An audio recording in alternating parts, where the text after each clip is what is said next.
back for another jam-packed episode of Lunes Live. Your favorite Compas got you covered with all the NFL Week 16. Jesus, I can't believe we're already there.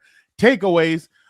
Plus, the Chargers inch closer to a playoff spot while the Rams choke away a 16-point lead in the fourth quarter and in overtime on to the Seahawks on Thursday Night Football. Gilbert, the Chargers could clinch a playoff spot tonight, but they need a certain person to lose in order for them to get into the playoffs. So I want to know how, like yesterday when Dan and I were talking about it, fans are like, I love Phillip, but screw him. I hope he loses. I'm like, wow. I'm like, all right, let's go. Like, I'm ready. Hi, Angie. I'm ready for this. Like, all right, let's see that. Let's see that happen. Hey, this might be the 1 week that Dan and Dale could bash Phillip Rivers and get away with it. You could be like, you know what? You want that old dog to go away? Put him down, 49ers. You know what's funny? I would love, like, the one thing I would love to see, and it would be fun. I heard it last night on NBC7 here in San Diego, because obviously they're going to cover Phillip nonstop. And Rich Hornberger, who used to play for the Chargers and the Patriots, he goes, wouldn't it be fun if the Chargers like won their division, they're the second seed, and also Phillip sneaks into the 8th pick and or the seventh slot, and it's Chargers what's it called? Chargers Colts, and Dan goes, we would beat the shit out of them. Like, we would take them behind the barn. Justin would grab the shotgun and be like, all right, old man, it's my time now. I started laughing. I was like, oh my God. I'm curious. Do you know if San Diego media has been traveling to cover Phillip Rivers? No, but I do know that the ratings came back, and I think San Diego matched Seattle and Indianapolis with viewership. Wow. When it came to that game. So I think the Chargers against the Chiefs got fifth. Was it 6? It was 6 or 7. No, it was like 4 or 5 million here in San Diego, I believe. Was it 4 or 5? I can't remember what it was. But like Phillip and the Seahawks was a little bit behind that. So it basically matched it. So still care. Yeah. So they still care. I mean, I saw so many like friends who are not Charger fans anymore post. They're like, I'll watch the King play and this and that. And you can only imagine what Dan was saying to all that stuff. But hey, Phillips made the Colts more interesting. I'm interested to see what he's going to do tonight. But all right, enough of Phillip Rivers. We'll get to that at the end, Gilbert. But let's start off with the LA Chargers, who traveled again to well, it wasn't the East Coast, but they traveled to the Cowboys. The Chargers, the Cowboys get out to a 17-14 lead after George Pickens kind of burns Cam Hart on a 38-yard pass. And then after that, Herbert leads them on a big drive. He scores a rushing touchdown, and then they put it away after that. The Chargers scored 2 Cameron Dicker field goals, and they really put it away with an Amarian Hampton 5-yard touchdown run. Justin Herbert, 23 of 29, 300 yards, 2 touchdowns. Amarian Hampton, 16 carries, 85 yards, 1 touchdown. Quentin Johnson, 4 catches, 104, 1 touchdown. On the other side, Dak, 21 of 30, 244, 2 touchdowns. George Pickens, 7 catches, 130, and 1 touchdown. Gilbert, what did you make of this game? Is it just one of those where the Chargers needed to just go in there, steamroll them, and let's get out of here? Or what was your thoughts on this? A little bit, but I wanted to address, and we told you on our betting show that don't fall for the Cowboys being the favorites. I didn't understand how the Chargers were the underdogs in that game. That was weird, and I said it's going to be easy money, and sure enough, it was easy money.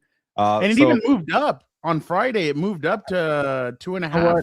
I think what it was is that people saw the Cowboys offense and they saw the Chargers offense, and they thought, okay, if they get into somewhat of a shootout or a track meet, the Chargers can't keep pace because of the Herbert's, fractured hand. The tackle's not playing. Lam McConkey wasn't playing that well for a while, and I think people overthought it. And I'm not going to take full credit for the Chargers turnaround because I got on it pretty late. I thought this team was on life support not too long ago. But I did realize after the Eagles game Monday Night Football, I said, you know what? I'm done underestimating Jim Harbaugh. They play with a nasty attitude. They're the bad guys. They're embracing it. They're the heels of the NFL. People don't want to give them credit. So after that Eagles game, I'm like, you know what? I think being physical, playing good defense, and then having Justin Herbert will this team to victory, that's enough to go far. And since then they beat the Eagles, they beat the Chiefs at Arrowhead before Mahomes got hurt, with 2 minutes to go, and then now they smacked a talented Cowboys offense, and they got that defense is pretty bad, Fernando. But I think for the confidence booster for the offense to see that Herbert's hand is getting better, for the offensive line to feel like, hey, we didn't screw it up this time, for Hampton to break out, I think the entire game was a confidence booster. So now this 3-game stretch right here, winners of 7 of the past 8 games, we thought the sky was falling. Oh, Greg Roman sucks. The O-line sucks. Everybody's hurt. Herbert's hurt. 7 out of the last 8 victories here, with a possibility to take the AFC West because the Broncos lost. Everything is going and breaking the Chargers' way. So to me, since that Eagles game, that's when I said, you know what, I'm done counting out this team. Again, I'm not taking credit, Fernando. Don't tell your brother any misinformation here. But they play nasty. They play physical at the right time. Yesterday to me was more about what was the defense going to do? How are they going to react to not just what happened in Kansas City, but obviously how were they going to put it up the next few weeks or against it? Because look, I'm going to be honest. I don't think they're going to face an offense like this except for Josh Allen. Yeah. Like they're not going to face an offense and like the this. Jaguars. Don't forget about the Jaguars. Oh, the Jaguars. My bad. Okay. Yeah. The Those Jaguars. are the two offensive teams in the AFC. Yeah. So the Jaguars and the Bills and they could possibly be playing each other in the first round, the Jaguars and the Bills. Yeah, maybe. Yeah. So in my opinion, I feel like I think that Jacksonville game woke the Chargers up. So I really thought that really woke the Chargers up. And I feel like they're kind of like, okay, let's go. Like, let's get it going. The defense has been playing well. I thought yesterday, they gave up those 17 points. But at one point, they kind of settled into their defense, and they were able to slow down and even stop them. They had a big 4th and 1 where they did a fullback blast, and Tier Tart, Deshaun Hand, those guys just crashed in, and Tuli Pelotu, and they were able to come in and stop them. But I thought yesterday was more about the defense. The defense was able to stop the bleeding. I really think that some of these teams that have caught them earlier, I don't know. I think it'll look different this time around, but I really was interested in the way the defense played. I thought they need to get Omari and Hampton going a little bit. Like, they eased him in. I think Kansas. No, he came in for the Eagles. He saw some handoffs here and there, but he had some big runs. In one of those, Dan just goes, do you understand how good this kid's going to be if we actually get him an offensive line? Like, because the kid's talented. Like he's pulled off some big runs. I think the more and more he keeps on easing into it, he's going to be better. I'm sure the Chargers, I'm not going to say that the team plane was like jumping up and down with joy that they beat the Broncos, the Jaguars did, but I'm sure they were taking a look at it and they're kind of like, okay, like they just lost. Okay, now we have a chance for the division. I'm sure the Chargers as well watched the Raiders Texans game and said, oh, Ashton Genty, a rookie running back, is taking advantage of that Texans secondary or that team, that defense. Maybe the way we go about it is our running back. But let me ask you, do you feel like, and I know the numbers maybe aren't there the way they have been in the past, but do you feel like Justin Herbert should be in the conversation because of the injury? Omari and Hampton was out for weeks. Yeah. Joe Alt's out, Rashawn Slater out, and they're still at 11 victories this year. And I mean, no matter how you want to paint it, Herbert has been decisive. Like that Eagles game with that broken hand, to be able to move the ball up in those last 2 drives to get them to kick the game-winning field goal or the game tying, and then ultimately what was the game-winning field goal. I think this guy keeps on making plays at the correct time. It's just that it's not plays like we have seen before where it's 300 yards, like the one that he had on Sunday. It's been different, but I really feel like Herbert does deserve to at least be in the conversation. Yeah, I'm glad you asked me because I'm doing SI's final MVP rankings that comes out, I think, tomorrow. And I won't. Can I guess? I don't want to totally spoil. I'm going to be like Eric or Tyler and say, wait for the story. But I'll say this. Herbert is in the top 5. I think it's time to give him credit. And you could probably guess that he's not going to be high because it's somebody else's award right now. Maybe another quarterback in Los Angeles. I'm doing a bunch of spoilers here. But I think Herbert does deserve credit because, yes, the numbers are not, like out of this world. But you said it, Fernando. in terms of the valuable category, that valuable part that we miss in the name, most valuable player, he is providing that value for a team that hasn't had his tackles for a long time. Both of them, Slater and all. You mentioned the running back being hurt and Hampton. It's been some shuffling with the wide receivers, helping. The week before in Kansas City, helping the young guys like Trey Harris and KLS step up when Quentin Johnson was out. When Quentin Johnson comes back in, he takes them, he gives them the ball, and they take over in Dallas. So he just pressing all the right buttons, and it doesn't have to be passing the football. Being mobile, extending plays, keeping the team alive against Philadelphia, against Kansas City. And then, they are 11-4, winners of 7 of the last 8. So to me, that has to be in consideration for the MVP. And also, I kind of did it a little bit out of spite because, a little chatter now for Trevor Lawrence and Caleb Williams. I'm like Herbert's actually been doing this the whole year, and suddenly because Lawrence wins a game in Denver and Caleb Williams beats the Packers, we're gonna move them up because I think it's technically a three horse race here, and I'm gonna probably just spoil everything. May, Josh Allen, and Matthew Stafford. Yeah, so there you go. You could guess the top 5. So I thought the bottom 2, people are trying to find creative ways here, and I'm like, why are we saying Lawrence? Why are we saying Caleb Williams? Because of a 3-game stretch. Herbert, if you look at it, has been valuable. I'm saying valuable for the entire season. He could have pretty much said, "Give me a week or 2 off with the broken hand." No, he played. Just making it work with third stringers, fourth stringers on the O-line, pissing off Danny Dago because his O-line is so terrible for the quarterback here. So to me, when you really focus on value, that's a big deal. And then also, if they win the AFC West, Fernando, that could maybe put them in the top 3. I know Josh Allen's going to be there, but he's kind of been coasting, and I don't blame him for doing that. He wasn't that good against the Browns, but he's going to get that MVP campaign boost. I'm not saying he's going to win it. Say Stafford has a crappy 2 weeks. Say Drake May shits the bed for 2 weeks. You never know. But if you win the AFC West, that matters. And again, I'm going to spoil my story. The reason why Stafford is not a runaway anymore, because he blew it in Seattle. If you are the best quarterback on the best team with the best record, with the number 1 seed, with the division title, you check off the boxes. And Stafford doesn't have that besides being the best quarterback of the year. So now it does open the door, and you could add to it here, but I'm fascinated with the AFC right now because it really is. You have the 2 offenses, Jacksonville and Buffalo. You have the 2 defenses, Denver and Houston, and then you kind of have the a little bit of everything, New England and the Chargers. Is the teams with a little bit of everything have an advantage over the one-sided teams who are more offense and more defense? Maybe they can have an advantage here, Fernando. No, I completely agree. My question is, say that Stafford doesn't regain the division, he doesn't win it.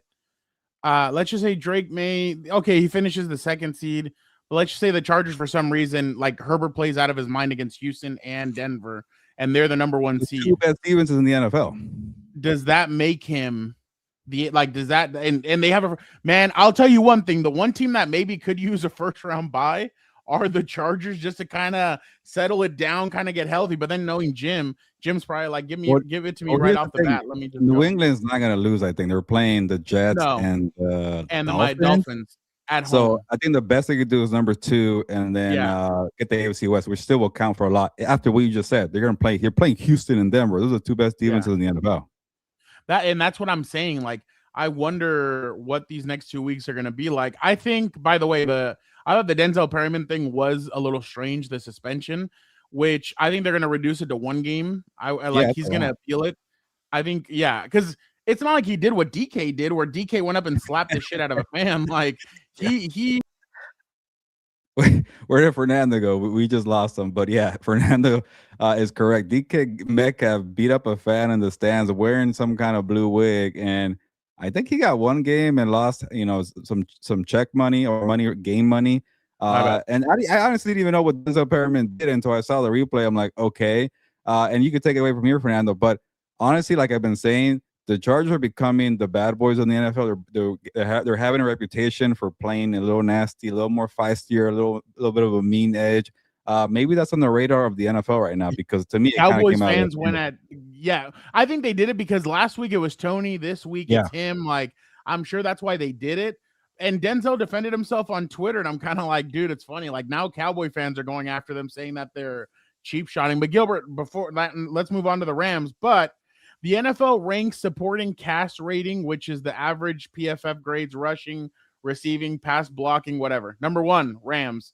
2 Colts, 3 Bears, 4 Bills, 5 Lions, 6 Seahawks, 7 Broncos, 8 Eagles, 9 Falcons, 10 49ers. So out of all those, 2 of them are not playoff teams. You said Your Los Angeles or pass blocking. No. My bad. Rushing, receiving, pass blocking, and run blocking. Oh, gotcha. So your Los Angeles Chargers are 28th in the NFL when it comes to the supporting cast around the quarterback. So they're with the Browns are number 32, the Raiders are 31, the Saints are 30, the Bengals are 29, the Chargers are 28. Yeah, show that stat to people with the vote, like Tyler Dragon. Oh, he texted me. I texted him back. He never texted me again because he didn't like what I had sent him. No. Oh, I forgot about that. I should have texted him. No. I was texting him about his guy quit at halftime. I mean, that's literally what happened. But, that too. Yeah, I'm just saying.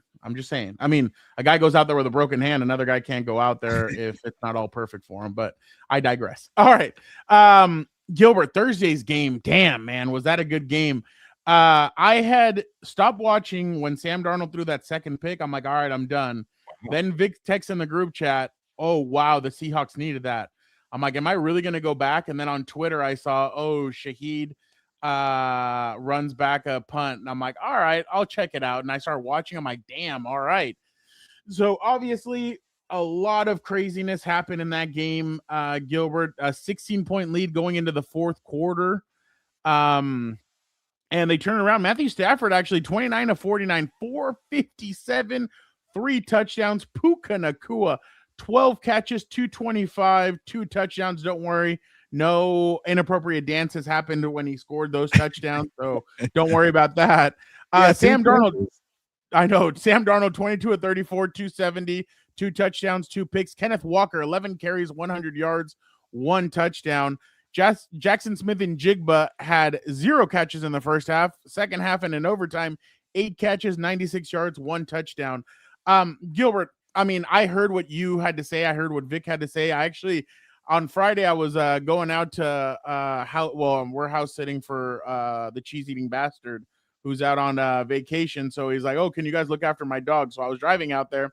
And I was listening, and I couldn't stop laughing at everything that you were saying because you were right. Like, Super Bowl winning teams don't have this happen to them, like, especially in Seattle. And I know last week there was a Rams fan that got mad at me because I said, like, hey, don't sleep on the Seahawks. Oh, another Rams hater. I'm like, I'm not hating. It's just the secondary is that bad. And we saw it. It came to fruition.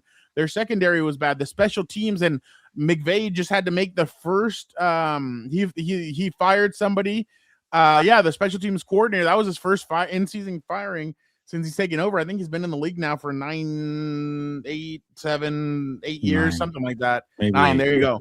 Yeah. So he fired somebody, and you're just like, wow, okay, it came to this. Like, for him to fire somebody, it's pretty crazy because they leave him to go take higher jobs. He doesn't fire them. So yeah, definitely pretty interesting to see. But obviously, I thought what Sam Darnold and again, I've been critical of Sam Darnold, but they showed that gumption that you need. They showed that willpower. And I'll tell you one thing.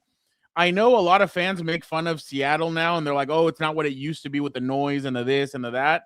But it's going to be tough to go in there and play in January when it's raining, when the weather isn't the nicest. You're not going to be in a New Orleans Saints or in a Dome Stadium or something like that. But it's going to be ugly to play in. It's going to be nasty. And I really feel like unless the Panthers can beat the because it's the Panthers and the 49ers, they have to go to both of them, right? So that's going to be tough for them to hold on to that. But even they're gonna smack Carolina, by the way. But yeah.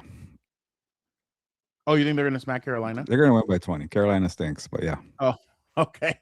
So they have to face the 49ers. By the way, I didn't know that there was a scenario where the 49ers could have the number 1 seed. Like, that's nuts. Yeah, they got to win out. But they have Colts tonight, the Bears next week, and then the Seahawks. Ooh. A pretty tough challenge. Yeah, no, that is a tough challenge. But Gilbert, I just thought it showed us exactly what the Seahawks were made of. I keep on telling you guys that there are times where I've noticed that the Rams hit it in neutral. They just parked like in soccer, it's called parking the bus. Yeah. They did that against the Seahawks in the first game because I was there and I noticed at one point, I'm like, they're parking like they're kind of just in chill zone. And then the Seahawks almost came back and beat them. And I feel like they do that a lot. They kind of coast. They're kind of like, okay, sometimes you have to be the Bill Belichick. You have to be the asshole and just run up the score on the teams and be like, all right, let's run it up. Let's get these guys out of here. Let's go. Like they did it on Tampa. Huh? Sirianni did it to the Commanders on Saturday. Yeah, exactly. So sometimes you just have to run up the score and then get your guys out of there. But Gilbert, I was really surprised about the performance halfway through of the fourth quarter and towards the end of the game. And like you said, Gilbert, everybody wants to talk about how great that pass rush is, but where was it at the end of that game? It wasn't anywhere to be seen. And that's the thing that we keep on talking about is that their pass rush, it turns it on, but then it turns it off. And in the playoffs, you're going to need to be on because you're going to face some good quarterbacks. But Gilbert, I'll let you, now that you've kind of had a couple of days to think about it, just your thoughts. Yeah, shout out to the listeners and viewers of House of Horns, but a few made me feel like I was overreacting. And I've been screaming for months. I did my job. I did my job here. But I've been screaming 2 out of 3 issues for this team, and Victor had the other one, but 2 of them was I've been screaming about the secondary, I've been screaming about special teams, and kind of a distant third, but also an issue that you brought up right now, Fernando. Sean McVay's game management. That's 2 games where he should have, stepped on the throat to the Seahawks and he couldn't. He let them off the hook. They got lucky the first time, the second time, not so lucky. The running game, he goes away from it. He makes very conservative calls in the second half of games, but I kind of just ignore that one because I give McVay the benefit of the doubt. But again, Victor's been on that radar. But to me, the secondary and special teams have been an issue. And yeah, people were saying that I'm overreacting because I said this team can be trusted to be a Super Bowl favorite. And then Sean McVay confirms everything that I was saying by firing Chase Blackburn. And the reason why he fired Chase Blackburn is because he cannot trust this unit. He cannot trust that man to operate just even like a basic special teams unit when the games are tight. The reason why, exactly. Hey, you can even throw out the word pretender for the Rams if you want, because these are some big issues here. Because something as simple as just letting the kicker get the ball off on a kick, like they couldn't do that in Philadelphia. They couldn't do it against the 49ers round 1. And the reason why the special teams hasn't become an issue, even when the kicker came in, Mavis. He was playing in blowout games because Stafford, to his credit, they've been dominating teams offensively. They've been pouring it on. They've been playing from ahead. But he never got tested until a Seattle game, and he made a couple of field goals before that. But when he really was needed to, put pressure off and go up with 3 points with a minute or 2 to go, I forget, Fernando, he misses a 48-yarder. So, that's the thing right there. Sean McVay said, you know what? We haven't been playing in tight games, so we actually haven't really been fixing the special teams. We've just been getting by with a good offense. The games are going to get tighter in the playoffs. You're not going to be facing the Cardinals of the world, my Cardinals, by the way. You're going to be facing top teams where it's going to be 50-50 coin flips, and you have a terrible special teams. Like, I remember that 49ers game on Thursday night. McVay couldn't do anything because he couldn't trust his kicking game. He had to go for 4th and long. He couldn't even play time management or situational football because the special team was that bad. And then you can't even have a 16-point lead because they allow a 58-yard punt from Rashid Shaheed. These are big errors. So when you can't execute properly, yeah, you get canned. So to me, McVay validated all my concerns here by firing Chase Blackburn. So if they get into a tight game, Fernando, like their odds, I hate by the way all these odds that say, oh, this team has a 2% chance of winning, and you get a bunch of comebacks every time. What robots or AI are doing these freaking percentages? Because I see comebacks happen all the time in the NFL. The Bears had a 2.0% chance to win against the Packers, and they win. Shut the hell up, robots. By the way, I hate AI. The point is, he knows that his numbers dwindle when the games are tight because you can't execute on special teams. So to me, how can you trust that team? Like, I have more trust in the freaking Bears because they know how to play special teams. So to me, be concerned about it, Rams fans. The offense could carry you. They're that great. But now you're the Buffalo Bills. And I think the Bills are frauds because they can't play defense. I think the Rams defense is a little overrated. No secondary, 1 linebacker, and a bunch of overrated pass rushers. So to me, a lot of red flags here. But they're going to beat the Falcons. I think they lost to the Panthers. And they're going to beat My Cardinals, by the way. So they're going to be fine, but they're going to be a 5th seed. They'll beat maybe Carolina in the rematch, I hope. But the second round, to me, can they beat Philadelphia or Chicago? I don't know right now. Or even Seahawks, because that would be 5-1. I don't know either. I don't know if they'll beat Atlanta. You know what? I kind of was thinking about that because Bijan might run all over, and Kyle Pitts. And they're also kind of pissed off that they took their 1st-round pick, and they're like, "You're not going to make your pick better because you're playing us at home on Monday night." You never know. And Raheem Morris going up against his former I think you're employer, on, Fernando. I think you're on. And they lost to the Panthers, so yeah. Yeah, I'll tell you one thing. I do find it very interesting. I mean, if the 49ers win out and they're not going to beat Atlanta. Okay, now you guys. Oh, okay, my bad. I see one. Hey, you never know. Anybody can get anybody in this league. I mean, we've seen the ESG. And I know we're probably reacting on that one, but you got to be concerned about special teams after what happened on last Thursday. You just never know. Maybe they'll use that pass rusher they traded for Atlanta to blitz Matthew a couple times. I'm just interested to see what the end like. These next 2 weeks are going to be really interesting. I mean, it feels like now all Chargers and all Broncos fans are online saying, "Oh, the NFL wants us to face the Chargers for the division at the end in that NBC game." And then I saw Lions fans and Bears fans saying, "Oh, they want us to be the NBC team. That's why we lost to the Steelers." And I'm like, no, I think if anybody because then I saw people say, "Oh, what about the Bucks versus the Panthers for that NBC night?" I was like, nobody wants to watch that. You can put that on. You can put that on a random Tuesday. Still wouldn't watch. Yes, John. If the Colts lose tonight, the Chargers clinch a playoff spot. Old Man Rivers has to go down. I would be interested to see. That's what it feels like, right, Gilbert? Going into it feels like it is going to be Chargers Broncos. Yes, but I am worried about about Dan's team against the Texans. That's a very good front there, but I know. But the Chargers are playing very well. They're playing nasty. So first get through that. Here's the thing too. You don't want to get into a trap game thinking about the Broncos when you have Houston coming up. Well, I mean, and I think Jim's going to be good about. I mean, and Denver has a crappy third stringer quarterback on Christmas Day. Chiefs. I know. What if they actually do I think the Chiefs are going to go in there pissed off and they're going to try and. I don't want to use the 8. No. I'm not going to say that they're going to Titans of all teams. I don't know, man. Oh, by the way, did you see what's his name got hurt at the end of their best receiver got hurt? From the Broncos, that big guy, number 13. Oh, yeah, he got Pat Bryant. Yeah, he's done, right? They're saying that because he got a hospital ball thrown his way. I couldn't believe that hit. No, what I was gonna say is the Chiefs could come in pissed off and just try and hit the Broncos and smack them around, and I'm not gonna say hurt, but I honestly think they're tanking to get an easier schedule next year. That's my guess. Well, not just the schedule, dude. Right now, I think they're 12th for the draft. Yeah, they get a better pick too. Yeah, they're getting in Jeremiah. They're getting in Jeremiah Love territory. Yeah, they do need a running back. You're right.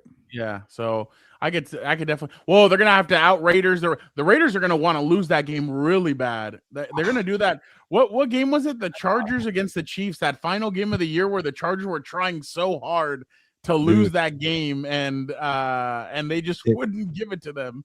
If I was like the GM of the Raiders, I'll lie to Pete Carroll and be like, "Hey man, you lose this game, I'm bringing you back next year." Like, all right, shit, let's blow this game here, and then you're fired. So no, the next 2 games. The Giants, they're playing the Giants this weekend.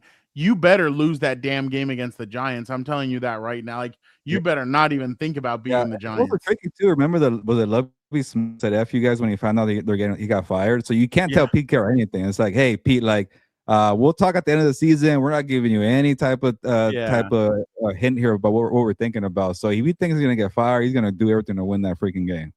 Oof. Yeah, no, you can't tell him anything ahead of time. Gilbert, let's move on now to what happened. Last week we had spoke about it, that we thought that Denver escaped the Green Bay Packers on with the skinny of the chinny chin chin. They barely made it out of that game. Green Bay had done a really good job until Micah Parsons got hurt. Well, yesterday we all saw the return of the actual Bo Nix that we all know. He was 28 of 47, 352. That was impressive. 1 touchdown, 1 pick. But again, there was some drop picks by the Jacksonville Jaguars defense. But Trevor Lawrence, impressive. 23 of 36, 279, 3 touchdowns. PJ Washington, whoever this guy is, I hadn't heard of him until they played the Chargers. 6 catches, 145, 1 touchdown. Gilbert, they could not cover Washington or Parker. Sorry, yeah, Parker. They could not cover Parker Washington. The guy was just all over the field. He was making plays left and right. What were you more impressed with, Jacksonville, or were you more like, oh yeah, I told you so about Denver? A little bit. I'll give you a little bit of both. But Jacksonville, it's been a little funny how much better they got after they got rid of Travis Hunter, poor guy, the number 2 pick they traded for. Well, they didn't get rid of him. I know. Well, he got hurt. They brought in Jacoby Myers. They brought in Parker Washington, and it was like a nice pivot from Liam. This is why Liam Cohen had the Khan family doing everything. That they did everything for him to bring him over from Tampa Bay. Remember how messy it got there, where they had to fire Trent Baalke, because he's a good coach like that, and he saw it wasn't working with BTJ. It wasn't working with Travis Hunter, and he just shifted. Like, okay, let's go with Jacoby Myers and Parker Washington. Brenton Strange came back from injury. And that offense started picking up. Oh, and he fixed the running game. Like, it's always hard to gauge which coaches who are good offensive coordinators are going to do well as head coaches. And, for the most part, Liam Cohen is doing that. So I have been very impressed with this offense here. And to see how they also shredded the Houston defense the last time they had a letdown game. I know they blew that game and they lost like a 15-point advantage, but it was still like a 32-29 game. They know how to score on anybody. They scored on Denver.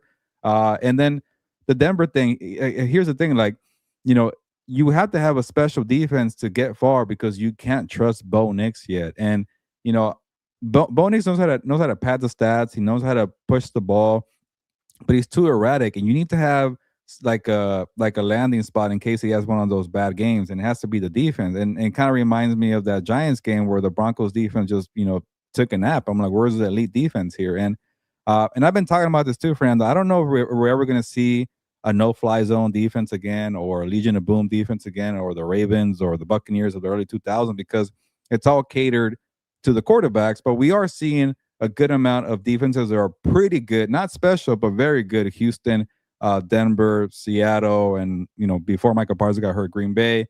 I won't throw in the Rams in there. The Chargers could maybe be there too. They keep playing the way they are.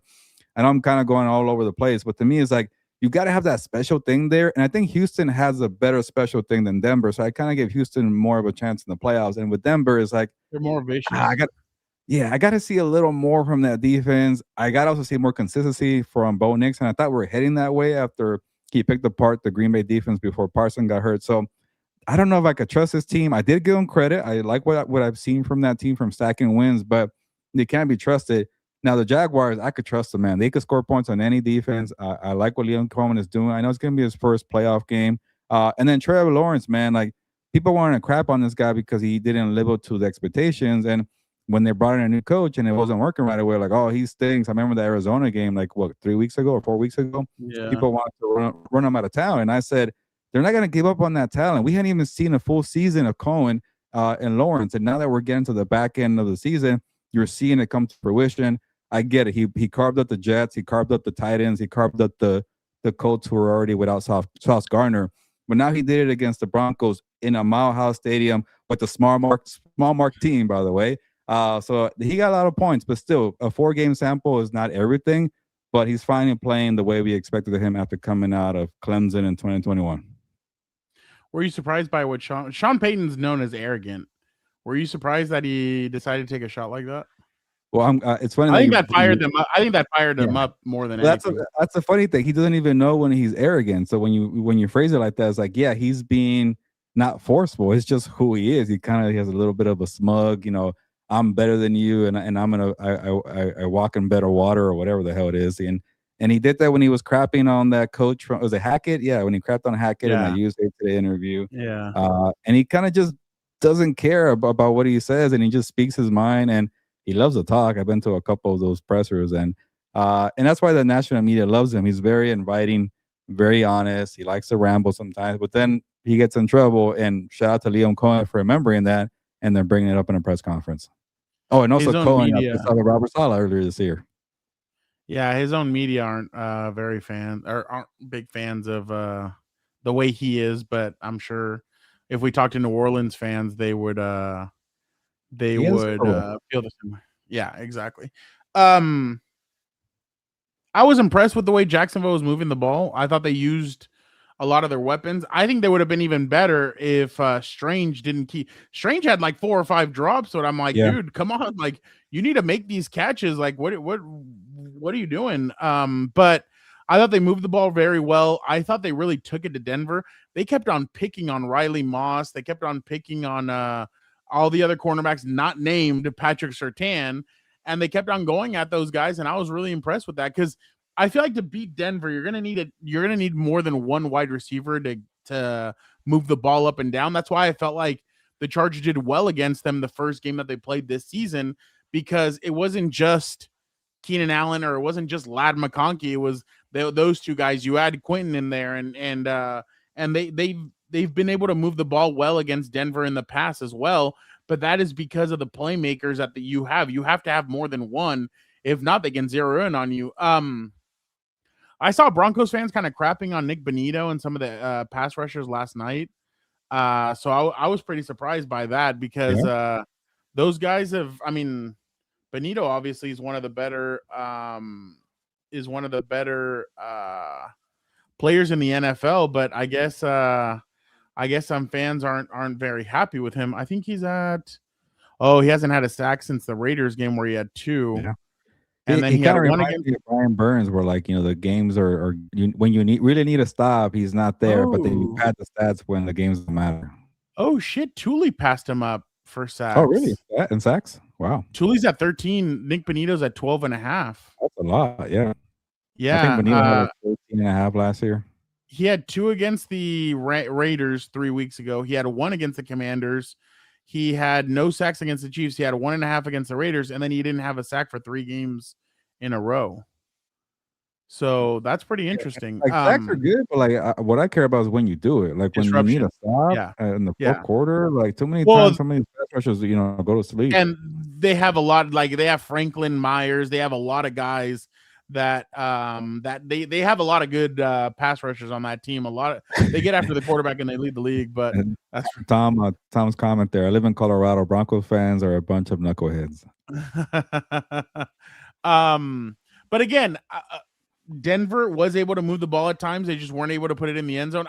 I still don't get how Cortland Sutton gets so open. I mean, the dude has a catch radius that's ridiculous. Well, yeah. No, he played well. I like the way they kind of mix and match their receivers. Sutton obviously had a good game. Harvey had a better game yesterday. He had 121 all-purpose yards and 1 touchdown. I think Troy Franklin is really good. I think Bryant is really good, but now Bryant is probably going to be out for a while. So I don't know. They remind me of Green Bay's receiving core, but with more consistency. Oh, and they have a better receiver in Sutton, who's better than anybody else on Green Bay's team. So Saturday night we went out for Dan's birthday, and we were like watching it, and I'm like, I did not know Matthew Golden hasn't done much this year. Yeah, he's done nothing. I was like, whoa, like that's the best moment was firing up the crowd at the draft. Yeah, so I was really surprised by all that, but I mean, it is what it is. I think obviously Denver kind of has to get back to it, but the thing is, I don't know how Sean Payton is when it comes to when the going gets tough. Like, is he one of those guys that's willing to listen and kind of change the whole Rivers family's in a whole box? Like, that's incredible at a Colts game. But I want to know, dude, it's like the whole thing, just little kids running around and stuff. I'm sure the Irsay family is like, oh, they're gonna eat us out of house and out of stadium and home. But I just want to see how they rebound from this, because I understand they're going to Kansas City. Kansas City's down to the 3rd string. Man, they should have pulled somebody else out of retirement. That would have been like, pull out Derek Carr. Be like, hey, Derek Carr, you want to come back and swing a couple down the field? Whatever the hell they are. Hey, an unknown quarterback could come in and do something. Derek Carr, will lose you the game no matter what. So I would have asked Derek Carr to come in and lose me the next 2. But I want to see what kind of hangover the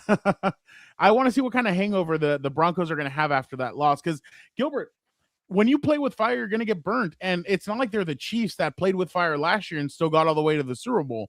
The Denver isn't like that. Denver hasn't had that adversity. They haven't faced that adversity. So they haven't been able to get up. They don't know if they can do it. They don't know how adversity is going to hit with them. So I'm interested to see how they rebound these next 2 weeks and how they do when they get into the playoffs, because obviously they've already secured their playoff spot. But Yeah.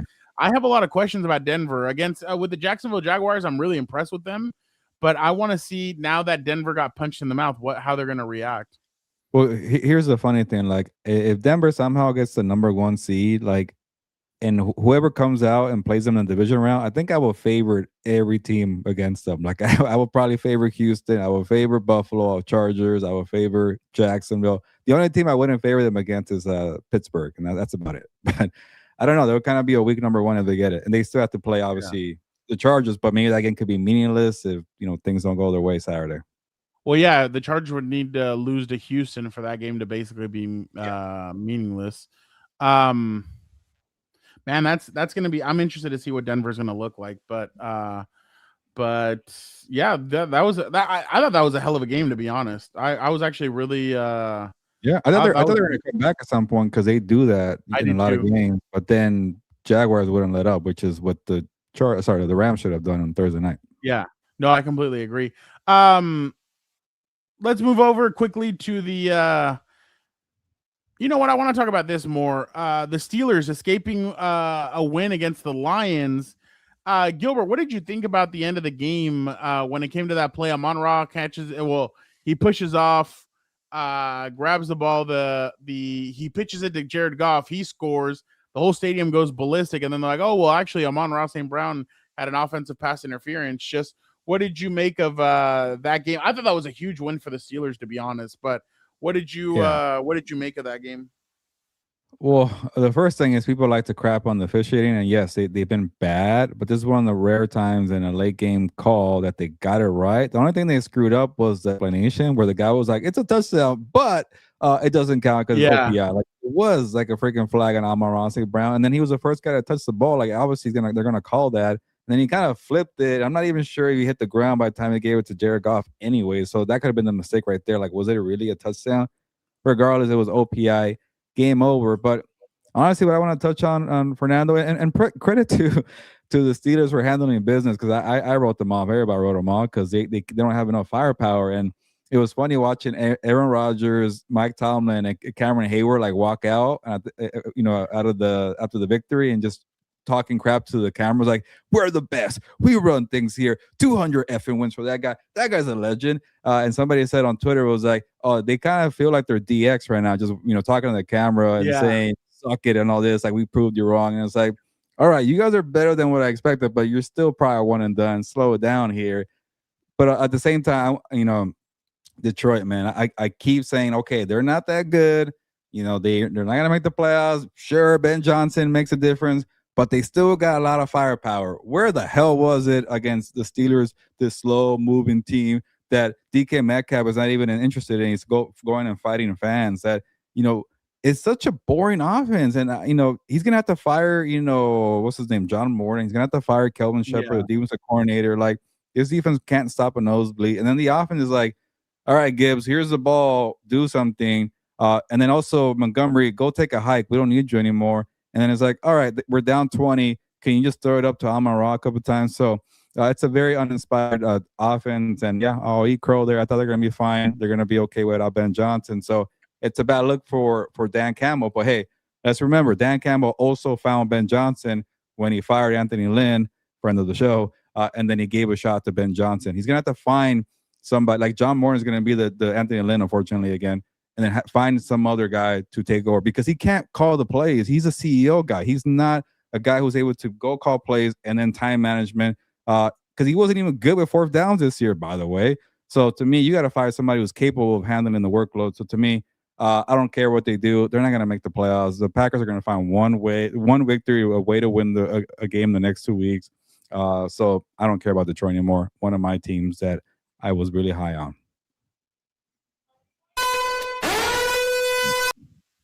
That's fair. Hey, fork one, by the way. There you go. A late fork here. There you go.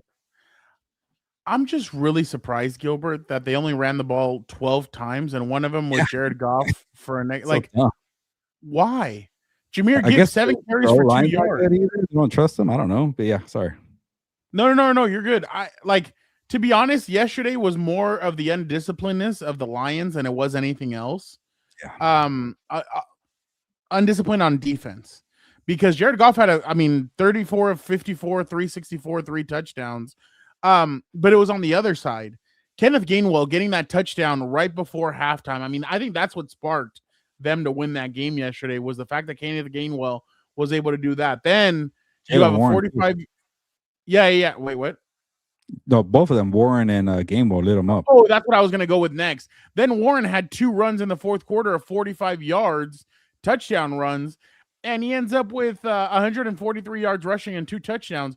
You take away those 90 yards, and he's had 12 carries for 53 yards. So that's how much of a difference that made. So I was really surprised at the fact that I thought Pittsburgh was going to lose that game. I didn't think they would go in there and win, and I was really surprised that they came out with that victory. But that's a big victory, especially because later that night, the Baltimore Ravens end up losing to the New England Patriots, and now that leaves you, I think, 1 victory away. I think if they win on Sunday, they win the division. Yeah, if they beat the Browns, they win the division. But I'm sure Shador is going to give them the fight of their life. And it'll be interesting to see because I've been seeing on Twitter, Gilbert, some reporters talking about how Shador is fighting for his life. He's doing as much as he can, but he's not getting anything in return from other people. But yeah, definitely interesting to say the least. But do you have time for one question from Vic or two? Yeah, let's do it. Which team are you on tonight? 49ers. Oh, what a shame. I would have loved for you to get to do Rivers. By the way, Philip said in an interview with Troy Aikman that last week was the first time he's been in front of a crowd since 2019 with the LA Chargers, or 2020 with the LA Chargers. Oh yeah, I forgot. Kansas City. Yeah, COVID. He said he had not had a crowd since then, so that was pretty crazy. But Vic, how are you doing? Doing good. Happy to be on here.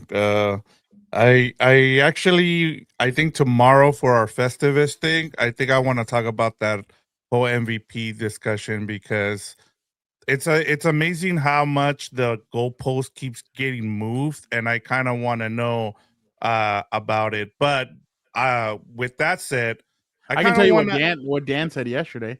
I was like, I'm surprised he's not in the MVP. Who gives a shit? I don't care about MVPs. He's like, I care about rings. So I started laughing. But go ahead, Vic. No, and to that, we'll start out with some fact or fiction here. The NFL Coach of the Year voting criteria needs to be reevaluated. Fact or fiction, and I'll start off here with you, Gilbert. And the reason I'm bringing this up is because we know what the criteria is, right? It's usually either a new coach who is doing really well that first season, or it was the fact that that team sucked and now they're good again. So where are you guys standing at with this criteria, and has that changed? Like, who would be your coach of the year if you had a vote? Yeah, it's a fact. They got to change it, and like it's gonna probably Ben Johnson or Mike Vrabel because they fit the criteria of helping a losing team in their first year, and then helping like a rookie or a young quarterback. So to me, that's all the voters seem to care about. It's like, why does Mike McDonald get more love because he's in his second season? People are like, okay, well, you should have done this in your first season, and people don't care as much. There's even things like I know Leon Cohen was ripping on Sean Payton for saying small market, but I think that stuff matters too. Nobody wants to give the Jaguars credit. What's the difference between the Jaguars and the Patriots and the Bears? It's kind of nitpicking at this point. Is it because Trevor Lawrence is a fifth-year quarterback instead of a second-year quarterback? I just don't get what's the reasoning here for why.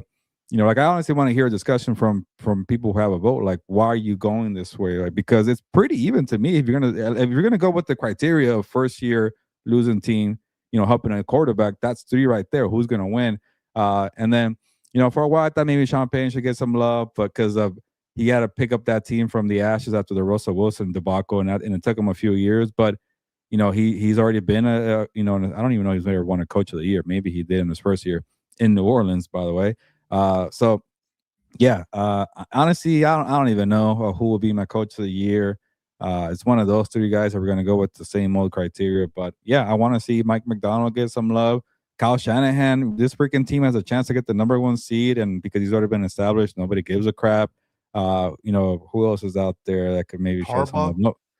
Yeah, Jim Harbaugh's another one, established coach, who is 11-4 right now with everything that's been thrown his way with the injuries, finding a way. So to me, I don't get it, but it's going to come down to Rabel or Ben Johnson, and then at the very distant third, Liam Cohen. Fernando? I think, I think we're going to come up with a newcomer Coach of the Year, and then they're going to do something to extend it and make it 2 awards. Yeah, like look, Rookie of the Year, Rookie Coach of the Year. Like I feel like they're going to do something like that.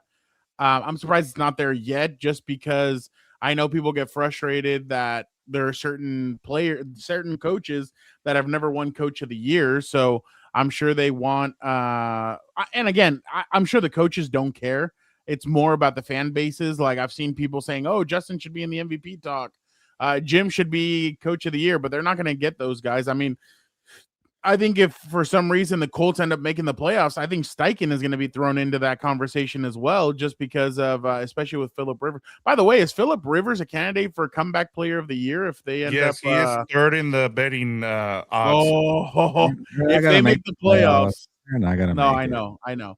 Houston or Buffalo would have to, or no, Houston would have to collapse. Houston's the only one that has to choke. The only one, exactly. But well, there you go. The 49ers do the Chargers a favor tonight, then the Chargers do the Colts a favor next week by beating the Texans. Yeah, I mean, if they lose, they're pretty much done. I think if they lose today, but yeah. No, they're still in it because the Colts. Oh no, they'd be 2 games behind. Yeah, you're right. So, but I think Houston and Indy play each other at the end of the year. So yeah, maybe they there's do. a shot. Yeah, there's a shot there. But I do think that it needs to be changed. I think we need to do something different with it. But well, not what I think. What I think is going to end up happening. But I mean, yeah, there's certain coaches. I mean, Sean Payton won it in 2006. That was the only year. Like there were some years where, in New Orleans. Yeah, those teams were special. I mean, the 2019 year, 2000. No, what was it? 2018, 19, the year where they should have gone, but the Rams ended up going because they got robbed. That year, they were playing really well. I mean, I thought they were playing really well. I thought they were one of the best teams in the NFL that year. So, definitely interesting. But all right, Vic, next one. Yeah, last one here. We'll go quick. Factor Fiction, Lions, Steelers, and I'm gonna change this. Was the game of the year from week 16? I can't say that just because I thought Seahawks and Rams was more entertaining. I'd have to go Rams Seahawks. I just thought that it had everything. Like Puka Nacua over 200 yards. Puka Nacua was a talk in the press conference about his behavior. Like there was a lot of different things happening in that game. And I definitely thought that it had a lot of storylines to it. So I definitely had to go with the Rams and Seahawks. Gilbert, yeah, no way in hell is it Lions Steelers. That game was whatever to me. But I'll give you guys a question here because I kind of actually enjoyed Green Bay, Chicago a little more. But I also had more opportunities to actually watch that game. Malik Willis surprised me, by the way. He was good. And then obviously Caleb Williams came through with that nasty shot there for DJ Moore. But to see also in Chicago, a team that's been hungry for some freaking wins and for a quarterback to look good, I think it fit the criteria for a lot of for the atmosphere's part. But one thing I'll say is I was on deadline for that Thursday game, so I wasn't fully locked in, and maybe this is why I'm not appreciative of the game. But people saying it's the best Thursday night football game ever felt like the prisoner of the moment to me. Am I wrong here? I thought Chargers Broncos last year was better. Remember the Broncos were up 21-3 on the Chargers going into the game that got moved. Yeah, the game that got moved from a Sunday to a Thursday. You were there. It took me a while to remember that. Yeah, that one was good. I even like the Chargers. That was the game where that was a game where Herbert was about to get sacked and he shoveled it over to the he shoveled it over to the running back, and the running back took off like 40 yards for the touchdown to win the game. Yeah, I bet if we bring up a bunch of Thursday night games, I'm like, I could say that one's better. Probably in the Amazon era. Like maybe probably in the Amazon era. Because it hasn't been the best. Yeah. No, I agree. And also, do you count the Thursday, like the Thanksgiving ones too? Like, I mean, oh, this was a great game. That Thursday night Chargers Chiefs, the one where the Mike Williams breakout game. Gilbert, Charlie has a question, or Charles, sorry. The Chargers are gonna win the division. I want to say yes, Charles, but I think Houston's gonna give them a lot of trouble this Saturday. I'll leave it at that. I agree. Oh, their center got hurt. All right. Thank you so much to Vic. Thank you to everybody. Vic, one question for you. Angel was wondering if you watch Avatar. No, I have. I've never watched any of the Avatar movies. I'm not a big fan of the Avatar stuff. So I just, if it doesn't, and the Asian one or the blue people one? I'm sorry. The Asian one or the blue people one? Neither? Wow, you're racist. Okay. Well, there's the one with the little kid with the little thing on his head, and then there's the blue people. The little arrow? Yeah, that one. Caroline likes the ones with the Asian people. Yeah. But the blue one, I never go for those. By the way, the only reason, because I have the AMC thing, I was literally only going to go watch the Avengers teaser, and I was just gonna get out of I've never watched Avatar. It doesn't interest me, so I was gonna go do that, but then I was like, never mind. I'm gonna go watch. I want to go see Anaconda though. That looks hilarious with Jack Black and Paul Rudd. Is that a remake from the Ice Cube J-Lo one? Yes, and they've already ruined it because this is by trailers. The Ice Cube's gonna be in it, and I'm like, why are you spoiling it? Like, when they forced it with nostalgia, that's when you know it's kind of bad. They have nothing else. We're gonna go watch Housemaid tomorrow, supposedly. So I do want to go watch. I want to go bless my my eyes before Christmas by seeing Sydney Sweeney. Yeah, so don't sit by Fernando during that movie, because who knows. Stay away from the butter. Yeah. It's not one of those Pee Wee Herman movie theaters, so chill out on that one. Allegedly. You can't wait for that movie to be on streaming in 2 weeks. Like, it's not gonna do well. Just watch Madam Web for now. What, Housemaid? It's not gonna do anything in the box office. Who cares? She's had like the worst year. Like, all her movies have flopped this year. Hey, I thought the Netflix one was pretty good. The rom-com that she did with I'm just waiting for that's the last good movie she's done that did anything, and that's what I think this and I know we gotta go, but I think this is the last movie she's gonna be like the main character for a while now, because she's gonna have to redo herself. Yes, she's had 4 straight. Which I heard this didn't do well, so this now is 4 flops this year. Well, so she's gonna get my money, so I'll definitely go watch anything. Luckily, you have the AMC pass, so you won't be spending too much. Well, that's true, but all right, appreciate you guys so much. Thank you guys for checking out another episode of Chill Out Fitness. My God, thank you guys so much for checking out the Lunes live. You guys are the worst. Get out of here. Philip Rivers is working. You guys are the best. Appreciate you guys. I saw we got a drop off as soon as Philip got on the field. So, but appreciate everybody who was in here, everybody who commented. You guys are the best. We'll be back tomorrow for the 4 Compas, and then right after, Dan and I will be shooting the Chargers Houston Texans preview. So thank you guys so much. You guys are the best. Gilbert, why don't you get us out of here? Yeah, we're actually going to have a triple header on Tuesday because we're trying to get everything done before the holidays. We're going to have the betting show before 4 Compas, and then after 4 Compas, What's Up Boats, and then I think you guys are going to do House of Horns on Friday, so keep it locked in for everything here. Oh yeah, on House or Compass on the Beat, House of Horn. What are you doing, Gilbert? Are you watching Sydney Sweeney or what? It seems like you're doing some weird shit over there. Yeah, I needed to get something back. Anyway, vamos pues, vámonos.